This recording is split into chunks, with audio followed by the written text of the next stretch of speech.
Cette vidéo est sponsorisée par moi-même. Je suis actuellement en pleine campagne de financement participatif pour sortir un nouveau livre. Le lien pour contribuer est en description et je vous en dis plus en fin de vidéo. Bonne vidéo.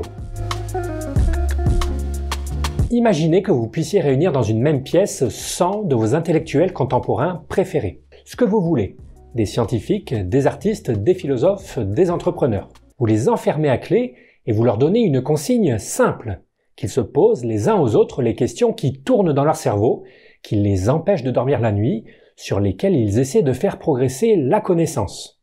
Vous leur donnez cette consigne, vous ne les laissez pas sortir tant qu'ils ne se sont pas tous exprimés et vous enregistrez tous leurs débats. C'est pour essayer de réaliser cette idée en pratique que le site edge.org a été créé en 1996. Chaque année depuis 1996, un panel d'intellectuels est invité à donner son avis sur des questions profondes comme quelle idée scientifique devrait maintenant prendre sa retraite? Que croyez-vous être vrai sans pouvoir le prouver? Ou sur quoi avez-vous changé d'avis récemment? Pour vous faire découvrir un peu ce site web et surtout à quoi pensent ceux de vos contemporains qui ont choisi de dédier leur vie à la connaissance, j'ai choisi de vous présenter la question « Quel concept ou terme scientifique devrait être mieux connu ?» Une question qui a été posée en 2017. Alors je ne vais pas vous présenter toutes les réponses parce qu'il y en a plus de 200, vous pourrez aller les lire ensuite si ça vous intéresse. Je vais simplement vous présenter quelques réponses qui sont dans mon domaine de compétences. À la question « Quel concept scientifique mériterait d'être plus connu ?», Richard Dawkins répond « Le livre génétique des morts ». C'est une idée que je vous ai déjà présentée dans une autre vidéo, l'idée qu'on peut considérer nos corps, compris au sens large, donc anatomie, physiologie, mais aussi psychologie, comme des empreintes négatives des environnements qu'ont traversé nos ancêtres. Par exemple, si je vous donne un oiseau avec des pattes palmées, vous pouvez deviner que ses ancêtres ont vécu en milieu aquatique. Si je vous donne un être vivant avec une grosse fourrure, vous pouvez deviner que ses ancêtres ont vécu en milieu froid, etc. Et ça c'est vrai pour les traits qu'on peut observer facilement, comme les pattes palmées et la fourrure, mais c'est vrai aussi quand on plonge au cœur de nos tissus et au cœur de nos cellules pour voir comment tout ça est organisé. À cause de la sélection naturelle, les phénotypes des êtres vivants nous renseignent sur les environnements qu'ont traversés nos ancêtres. On porte tous en nous, à la surface de notre peau comme au plus profond de nos cellules, les traces des environnements que nos ancêtres ont traversés. Et donc, quand on lit notre génome, quand on lit l'information génétique qui code pour tous ces traits, dans un sens, ce qu'on est en train de lire, c'est pas notre génome, mais celui de nos ancêtres, celui qui était utile à nos ancêtres. C'est assez fascinant de se dire qu'on peut considérer notre génome comme, selon les mots de Dawkins, le livre génétique des morts. Aujourd'hui, avec les progrès de la génétique, c'est quelque chose qui devient de plus en plus connu du grand public. Vous pouvez par exemple lire les bons bouquins d'Evelyn Ayer sur ce sujet, mais ça fait longtemps que Richard Dawkins travaille pour faire de la pub à ses idées, et je crois même qu'il est en train d'écrire un livre là-dessus. Linda Wilbrecht, professeure de psychologie, répond à la question « Quel concept scientifique mériterait d'être plus connu ?» par « les périodes sensibles dormantes ». Alors vous avez certainement déjà entendu dire qu'il existe des périodes sensibles dans le développement humain, des périodes pendant lesquelles il est très facile d'apprendre de nouvelles choses par exemple. Et l'exemple le plus célèbre, c'est bien sûr l'apprentissage d'une langue. C'est quelque chose de très facile pendant la petite enfance et c'est beaucoup plus dur ensuite. Au niveau neuronal, on observe d'ailleurs une plasticité synaptique plus forte pendant la petite enfance, puisqu'à chaque seconde, ce sont non pas des dizaines, ni des centaines, ni des milliers de synapses qui se font et se défont, mais des millions à chaque seconde.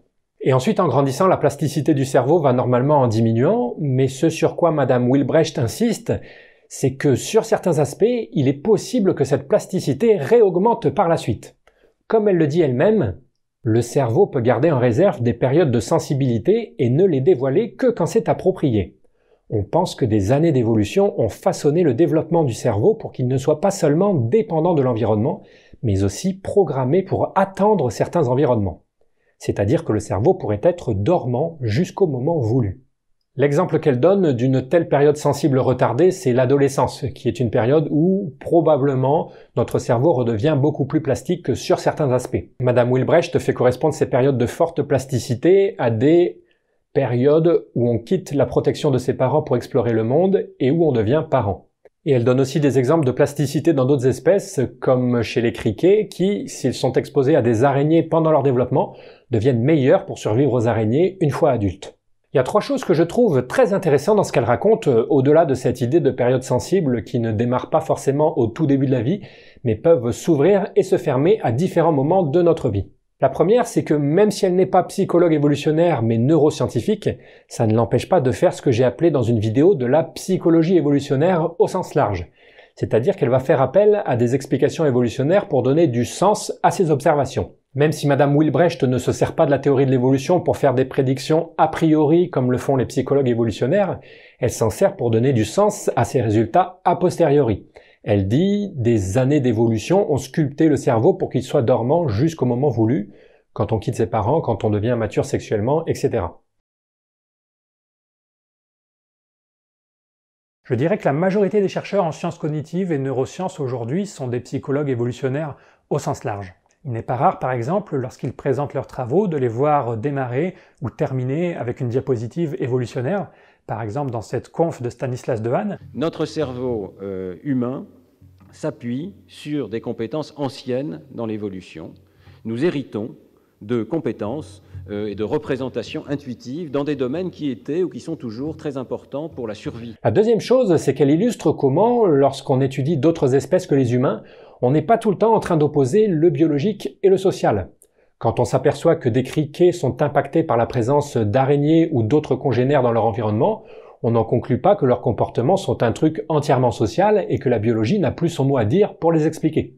Non, on en conclut que l'évolution a préparé les criquets à pouvoir prendre en compte la présence de certains stimuli sociaux dans leur environnement et à en tirer des leçons utiles pour survivre. On appelle ça de la plasticité phénotypique et on en conclut que la biologie et le social sont importants pour comprendre le comportement, que ce ne sont pas deux choses opposées. C'est ce qu'on devrait faire aussi pour l'humain quand on se rend compte qu'un certain environnement social influence les comportements. Ça ne devrait pas nous conduire à rejeter l'importance du biologique et de l'évolution. Et enfin, Madame Wilbrecht conclut en disant que quand de l'argent est disponible pour des interventions éducatives ou sanitaires, la connaissance des périodes sensibles devrait devenir un aspect central des interventions. Et ça fait bien sûr écho à ma dernière vidéo où je vous donne des exemples de comment la biologie peut se révéler utile pour les politiques publiques. Passons maintenant à la réponse de Richard Thaler, prix Nobel d'économie 2017, qui est connu pour être un des pères fondateurs de ce qu'on appelle l'économie comportementale, donc la branche de l'économie qui étudie la prise de décision, mais à partir de données expérimentales plus que de modèles théoriques comme on peut le faire dans d'autres branches de l'économie. Et M. Thaler est aussi connu pour avoir contribué au développement du concept de nudge dont je vous ai déjà parlé dans une autre vidéo. Et il nous propose de mettre en valeur le concept de pré-mortem qui consiste à imaginer comment un projet qui vous tient à cœur pourrait terminer en misérable échec. Vous connaissez peut-être déjà le concept de post-mortem qui est une analyse a posteriori d'un projet qui a échoué. Et bien là, le pré-mortem, c'est la même chose mais avant qu'un projet n'échoue. Mais attention, il ne s'agit pas seulement d'imaginer comment un projet pourrait échouer, mais de se dire « ça y est, c'est sûr, ce projet vient d'échouer misérablement, comment est-ce possible ?» Il faut vraiment arriver à se convaincre que le projet a échoué. Et faire ça, selon M. Thaler, c'est un exercice de pensée beaucoup plus puissant et qui peut se révéler très utile dans le monde de l'entrepreneuriat, mais aussi en sciences ou en politique. Passons à Brian Eno. Vous voyez, il n'y a pas que des scientifiques qui donnent leur avis sur ce site web. Le musicien et compositeur propose de donner plus d'importance au concept de biais de confirmation, que j'imagine vous connaissez déjà assez bien si vous regardez des vidéos de vulgarisation. Le biais de confirmation, c'est la tendance à ne s'attarder que sur les informations qui confirment ce que l'on croit déjà. Et Brian Eno se contente d'un commentaire laconique. La grande promesse d'Internet était que plus d'informations allaient mener automatiquement à de meilleures décisions. La grande déception est que plus d'informations mènent en fait à plus de possibilités de confirmer ce que vous croyez déjà. Bon, il y a un peu de recherche là-dessus, c'est pas forcément vrai dans tous les cas, mais il y a une autre version de cet argument qui est de je sais plus qui et que je trouve assez pertinente, c'est qu'on pourrait croire que les personnes plus intelligentes seraient moins sujettes aux biais de confirmation, alors qu'en fait elles se servent de leur intelligence avant tout pour produire plus d'arguments ou des arguments plus sophistiqués pour nourrir leur biais de confirmation. Mais l'intelligence n'immunise pas du tout contre le biais de confirmation, et personnellement je trouve que de façon générale c'est une qualité beaucoup trop surcotée dans nos sociétés, pour cette raison mais aussi plein d'autres. Passons maintenant à la réponse d'Elena Cronin, philosophe et codirectrice du Centre pour la philosophie des sciences naturelles et sociales. Helena Cronin choisit de parler de l'importance de la prise en considération des spécificités de chaque sexe pour construire des sociétés plus justes. En fait, elle parle exactement de l'idée que j'ai évoquée dans ma dernière vidéo, que les différences de préférence pour des métiers ne sont peut-être pas seulement dues à la socialisation, et qu'elles ne sont donc peut-être pas des discriminations à combattre absolument. Je ne développe pas plus que ça, mais je le mentionne pour vous montrer qu'il y a beaucoup de personnes bien intentionnées qui pensent la même chose, et vous pourrez aller lire tranquillement ce qu'elle raconte si vous le voulez. Terence Sejnowski, chercheur en neurosciences computationnelles, nous propose comme concept qui devrait être plus connu les algorithmes.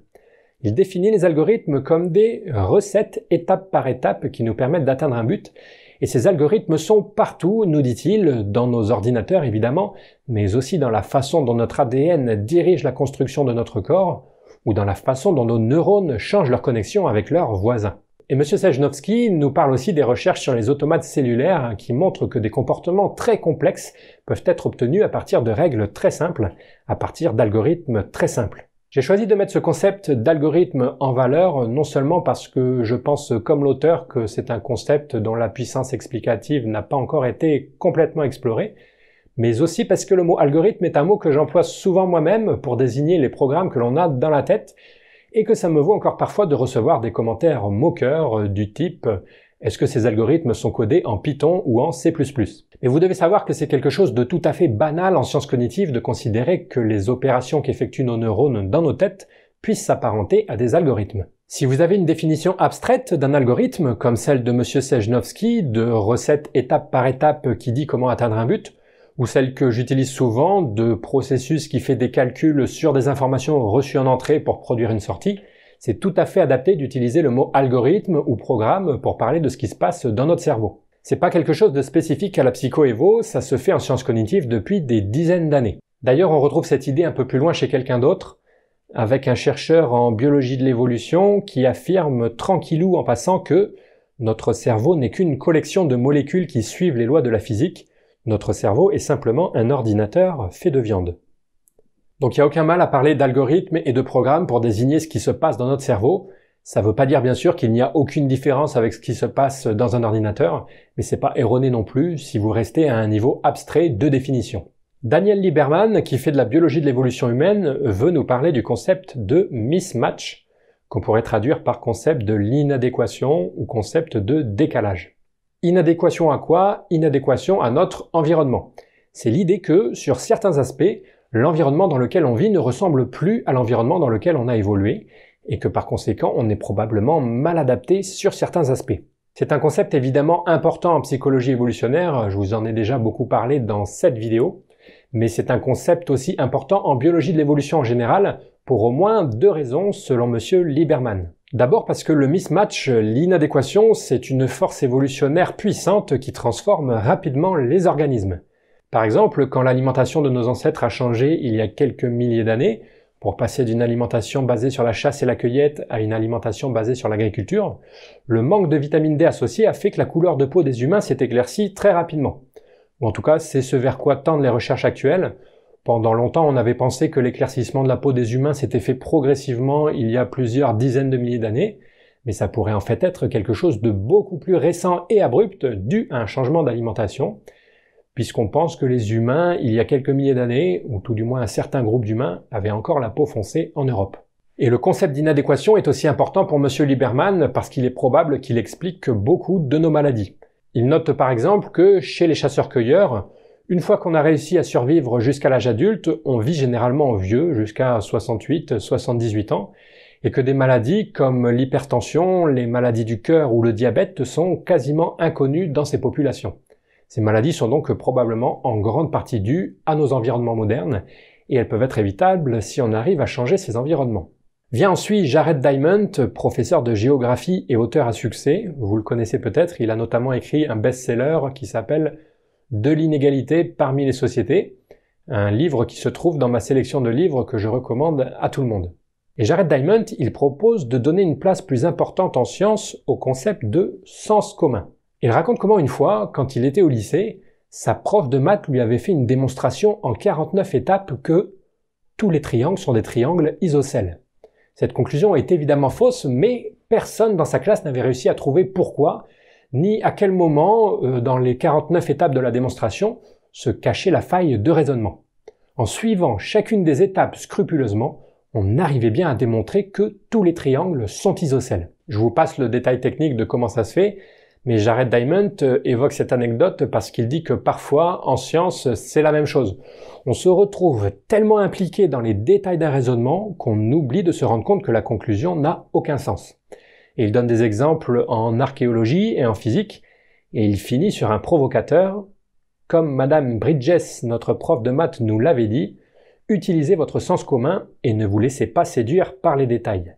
Quelqu'un finira bien par trouver l'erreur dans les détails. Alors c'est une opinion provocatrice parce qu'en science, on a évidemment beaucoup tendance à donner du poids à la démonstration face aux résultats, même si ces résultats sont contre-intuitifs. Bien sûr, dans certains domaines comme la mécanique quantique, on est submergé de concepts contre-intuitifs, mais même sans aller jusqu'à ces cas spéciaux, accepter que la Terre tourne autour du Soleil, par exemple, et pas l'inverse, c'est quelque chose de contre-intuitif. Parce que ce qu'on observe quand on se lève tous les matins, c'est que le Soleil tourne autour de la Terre. Il y a beaucoup de théories en science qui vont à l'encontre de nos intuitions, de notre sens commun. Mais d'un autre côté, le sens commun est aussi parfois célébré en science. Par exemple, il y a des expériences qui ont montré qu'un bon moyen de deviner si une expérience en psychologie va répliquer ou pas, c'est de demander à un groupe de personnes si elles pensent que le résultat est vrai ou pas, si elles sont convaincues par l'expérience ou pas. Donc ça, c'est dans un sens une réhabilitation du concept de sens commun. Peut-être que le sens commun est utile dans certains domaines, comme la psychologie et certaines sciences sociales, où on a déjà une certaine connaissance intuitive du domaine, et qu'il devient moins utile en physique, en chimie ou en biologie. Mais dès qu'on a dit ça, on est aussi obligé de reconnaître que notre psychologie se compose d'un certain nombre de biais qui déforment nos représentations du monde. Et puis ça fait longtemps aussi qu'on se méfie de l'introspection en psychologie, ou qu'on se méfie de certaines capacités mentales comme la mémoire qui peuvent être influencées a posteriori. Donc la psychologie n'est pas non plus un domaine où on peut entièrement faire confiance à son sens commun. Enfin bref, la question de l'importance du sens commun en science est une question que je trouve assez intéressante. On trouve des chercheurs qui y sont assez attachés, comme Jared Diamond, et d'autres pas du tout. Robert Plomin, un généticien du comportement, insiste sur l'importance du score polygénique dont je vous ai déjà parlé dans ma dernière vidéo, ce score qui nous permet d'expliquer des pourcentages importants de variabilité dans les comportements en agrégeant des centaines ou des milliers de variations dans la séquence d'ADN. Bruno Giussani, directeur européen des TED Talks, veut donner de la visibilité au concept de croissance exponentielle. Et puisqu'il disait ça en 2017, on peut considérer qu'il avait été visionnaire puisque le concept d'exponentiel est devenu crucial pendant la crise du Covid. Je sais pas si vous vous rappelez, mais au tout début du Covid, beaucoup de gens avaient du mal à saisir la gravité de la situation parce que le nombre de malades augmentait doucement. Il augmentait doucement, mais quand même de manière exponentielle, parce qu'au début d'une croissance exponentielle, il y a une phase qui est encore relativement calme. Mais ensuite, après cette phase tranquille, vient la phase où la croissance est hors de contrôle, et c'est cette phase qu'il est assez difficile d'appréhender psychologiquement parlant. Puisqu'on vient de parler de concept contre-intuitif, le concept d'exponentiel en fait certainement partie. Mais si M. Giussani nous en parlait en 2017, c'est pas pour son importance en épidémiologie, mais parce que selon lui, la science et la technologie ont aussi une croissance exponentielle, et que, toujours selon lui, on vient tout juste de quitter la phase où cette croissance est appréhendable pour entrer dans la phase où cette croissance devient démesurée.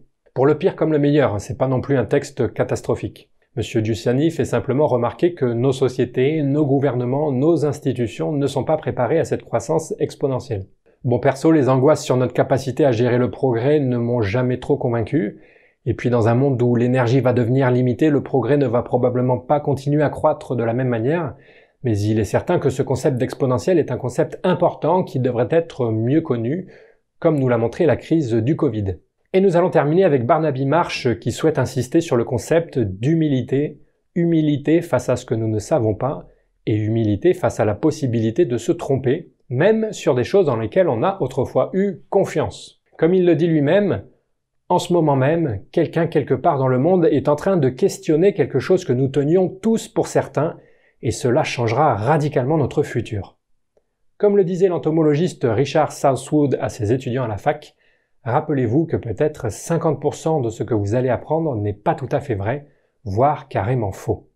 C'est votre boulot de trouver où de nouvelles idées sont nécessaires. Et ça me semble être une conclusion parfaite pour vous inciter vous aussi à réfléchir à quelles idées que je vous ai présentées aujourd'hui sont probablement fausses. Je m'arrête là. Si vous voulez creuser un peu plus tout ça, vous pouvez aller faire un tour sur ce site web, edge.org, mais attention, vous pourriez y passer des jours entiers. Déjà, il y a une vingtaine de questions recensées, je vous en redonne quelques-unes pour aiguiser votre curiosité. Quelle idée est dangereuse? Qu'est-ce qui vous rend optimiste? Quelles questions ont disparu? Mais en plus, chaque question est répondue par des centaines d'intellectuels, et chaque intellectuel peut faire appel à des concepts qui vous demanderont pas mal de travail personnel. Ça peut se transformer en vrai trou de lapin si vous n'y prenez pas garde. Et petit avertissement quand même, si vous allez sur ce site, certaines des choses que vous allez lire sont extrêmement spéculatives, parce que c'est quelque chose d'encouragé là-bas, et parce que les universitaires adorent spéculer dès qu'ils n'ont plus besoin de mettre des références à chaque affirmation comme ils le font dans un article scientifique.